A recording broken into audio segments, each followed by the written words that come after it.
Hi guys. तो last lecture में हमने पढ़ा था कहाँ तक, इंटेंसिटी के बारे में पढ़ा था लास्ट। ठीक है, तो आज हम बात करेंगे पावर और इंटेंसिटी के बारे में और आगे कि अभी तक हमने देखा है हर चीज़ के, हमें अगर यूटेंसिल्स पे देखो, लाइट है, बिजली के कोई से भी आइटम पे देखो तो आपको लिखा हुआ मिलता है कि इसकी पावर इतने वॉट है। राइट, पावर का मतलब क्या होता है कि ये कितनी जूल्स एनर्जी पर सेकेंड प्रोड्यूस करने वाला है। ठीक है, कितनी जूल एनर्जी पर सेकेंड प्रोड्यूस करने वाला है। तो अब अगर पावर ऑफ सोर्स देखोगे तो पॉइंट सोर्स की बात कर रहे हैं हम। किसकी बात कर रहे हैं? Point source. तो अगर पॉइंट सोर्स की बात करें तो source has power P watts या फिर P joules per second. Energy comes from photon. कहाँ से आ रही है एनर्जी? फोटोन से आ रही है। तो पूरी की पूरी जो पावर जनरेट हो रही है वो किसकी वजह से हो रही है? Photons coming out. एक फोटोन तो एक सर्टेन अमाउंट ऑफ एनर्जी लेके आएगा, तो नंबर ऑफ फोटॉन्स जितना आएंगे उस पर डिपेंड करेगा पावर कितनी। ठीक है भाई, तो energy comes from photon. Photon की एनर्जी क्या होती है? hc by lambda. तो टोटल एनर्जी इन 1 सेकंड कितनी हो गई?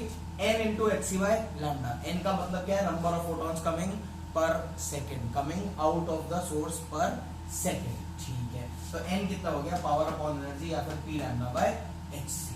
ठीक है, n कितना हो गया? Number of photons per second कितना हो गया? p lambda by hc। तो ये हमने बात करी किसकी? ये हमने बात करी पावर ऑफ अ सोर्स की। तो जैसे ये सोर्स है जिसकी पावर P है, हम इसकी बात कर रहे हैं कि ये एक सोर्स है, इसकी पावर P है। तो P का मतलब क्या है? कितना पावर, कितना एनर्जी, एनर्जी टोटल इतना, number of photons coming out पर सेकेंड इतना। ठीक है, अब बात करते हैं इंटेंसिटी की। इंटेंसिटी क्या होती है? कितनी पावर कितने एरिया में डिस्ट्रीब्यूट हो रही है। समझ में आया? इंटेंसिटी मतलब कितनी पावर कितने एरिया में डिस्ट्रीब्यूट हो रही है। ओके, चलो भाई, अगर ऐसी बात है तो देख लेते हैं। Intensity of a point source क्या होगा? Power upon area.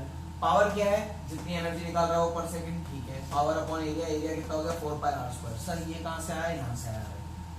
ये एक हमारा पॉइंट सोर्स है जिसमें ये रहा पॉइंट सोर्स P पावर का, उससे r दूरी पे हमने पॉइंट लिया A। Intensity of light at a point A which is at a distance r from source.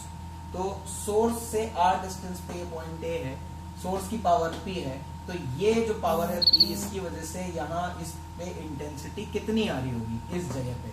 तो वो पॉइंट है, क्योंकि वो एक छोटा सा पॉइंट है, तो पॉइंट में कितनी आ जाएगी intensity? Power upon area P by 4 pi r square.